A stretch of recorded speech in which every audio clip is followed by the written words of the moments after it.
9:30 পৌনে 10টা নাগাদ মহারানীপুর হায়ার সেকেন্ডারি স্কুলের সামনে। কি ছিল ঘটনা? তারা পিছন থেকে ধাওয়া করে আইছে। কারা?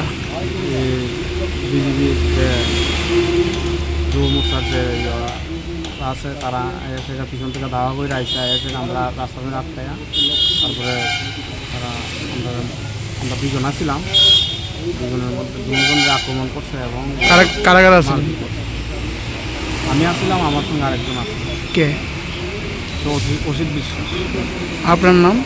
অসিত বিশ্বাস না সরকার। আর আপনার নাম? আমার নাম বিপ্লব সরকার।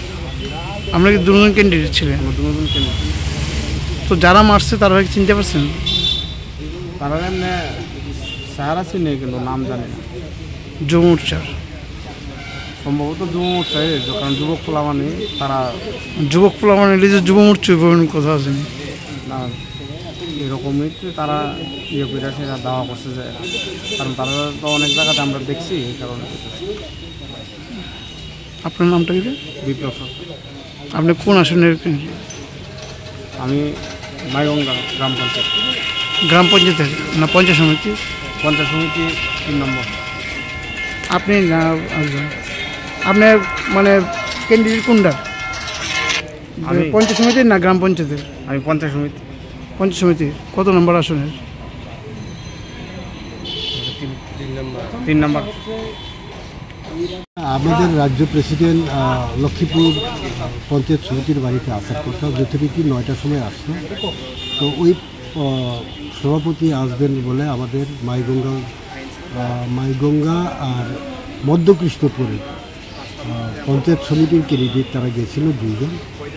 ওই মহারানীপুর স্কুলের এখানে এই বাইক দিয়ে যেতেছে, তারা ওইখানে আসতে তারা মারধর করছে এবং গালিগালাজ করলো যে উইথড্র করার সময় গেছিল, পাইছি না তোমারে, এখন কি কেনে বসছে। তো এটা ঠিক না, আমাদের মত প্রকাশ করার দরকার। কে কাকে ভোট দেবে সেটা তো বড় ব্যাপার। এখন একটা মতই প্রকাশ করতে না পারে, রাষ্ট্রপতি যদি এইভাবে আপনি মারধর করে, এটা তো রাজ্যের জন্য শোভনীয় নয়। কোন জাতীয় ঘটনাটা? এটা মহারানীপুর স্কুলটার ভিতরে। যাদের মারছে তার নাম কি? একজন হচ্ছে মাইগঙ্গা পঞ্চায়েত সমিতির বিপ্লব সরকার, আরেকজন হচ্ছে মধ্যকৃষ্ণপুরের অসিত সরকার। দুজন ক্যান্ডিডেট না পঞ্চায়েত সমিতি? পঞ্চায়েত সমিতি। পুলিশ আসছিল না তো? না, ওইখানে পুলিশ আছে। আমরা যেখানে বলছি ওইখানে পুলিশ আছে। ওসি সাহেব নিজে আসেন।